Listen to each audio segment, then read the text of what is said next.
কুমিল্লায় ট্রেনের ধাক্কায় অটোরিকশা চালকসহ 7 জন নিহত। কুমিল্লার বুড়িচংয়ে ট্রেনের ধাক্কায় ব্যাটারি চালিত অটোরিকশার চালকসহ 7 জন নিহত হয়েছেন।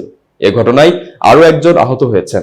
আজ মঙ্গলবার সকাল 10:30টার দিকে ঢাকা-চট্টগ্রাম রেলপথের কালিকাপুর রেল ক্রসিং এলাকায় এই দুর্ঘটনা ঘটে। নিহত ব্যক্তিরা হলেন বুড়িচং উপজেলার বাকশিমুল গ্রামের আলী আহমদ, রফিক মিয়া, সাজু মিয়া, লুৎফা বেগম, শানু বেগম ও সফরজান বেগম এবং পাশের খোদাইধুলি গ্রামের হোসেন আরা বেগম সহ।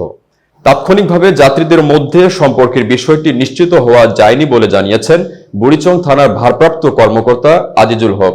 ওসি আজিজুল হক আরও জানান, সকাল 10:30টার দিকে ওই এলাকার রেল ক্রসিং পার হওয়ার সময় যাত্রীবাহী অটোরিকশাটিকে ধাক্কা দেয় চট্টগ্রাম থেকে ছেড়ে আসা ঢাকাগামী সুবর্ণ এক্সপ্রেস ট্রেন। এতে ঘটনাস্থলেই 4 জন নিহত হন। এছাড়া হাসপাতালে নেয়ার পথে আরও 3 জন যাত্রীর মৃত্যু হয়। এ ঘটনায় আহত হয়েছেন একজন। ট্রেনে কাটা পড়ে ওই ধাক্কায় কয়েকজনের শরীর ছিন্ন বিচ্ছিন্ন হয়ে গেছে। দুর্ঘটনাস্থলে রেলওয়ের কোনো বৈধ লেভেল ক্রসিং নেই বলে জানান লাকসাম রেলওয়ের থানার ওসি এমরান হোসেন।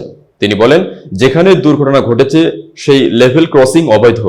ট্রেন আসার বিষয়টি বুঝতে না পেরে হঠাৎ রেল লাইনে উঠে পড়েন অটোরিকশা চালক সহ। এতে করে ট্রেনের ধাক্কায় অটোরিকশাটি দুমড়ে মুচড়ে যায়। আমরা ঘটনাস্থলে একজনের মরদেহ পেয়েছি, বাকিদের মরদেহ স্বজনেরা নিয়ে গেছেন। এ ঘটনায় আইনগত ব্যবস্থা নেওয়া হবে। এতক্ষণ বার্তা বৈঠকের সাথে থাকার জন্য ধন্যবাদ। নতুন নতুন তথ্য ও সংবাদ পেতে বার্তা বৈঠকের ইউটিউব চ্যানেল ও ফেসবুক পেজের সাথেই থাকুন।